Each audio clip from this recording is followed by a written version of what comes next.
Easy to colonize Africa because of our value systems. We were welcoming to visitors. Kindness was also an important virtue in African society. Unfortunately, the values that were held in high regard in African society were the same values that made Europeans view us as naive and inferior.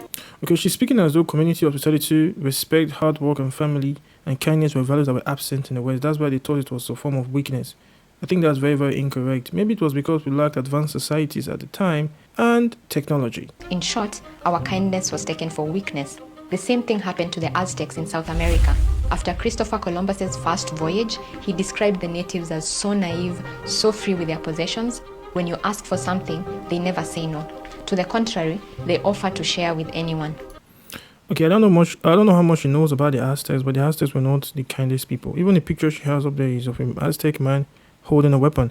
That stuff is meant to bash people's skulls in.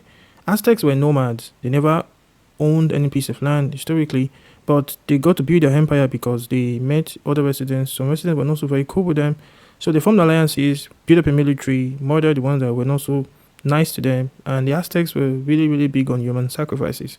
So I'm guessing the ones that didn't play cool with them ended up on the sacrificial altar. European imperialists being kind to one another, let alone strangers, was not a common occurrence. So she's saying that there was no form of kindness in Western society. It was so rare that it was shocking to them. You see, by 1601, the Dutch had already established the first stock exchange in history. This also means that capitalism began to take shape in European society. In essence, it was every person for themselves. May the best businessman win. I like the way she tries to portray capitalism as such evil that killed kindness in Western society. But today, somehow it's practiced all over the world. Anti-capitalism is the reason why both of us can have this argument on a thing called the internet.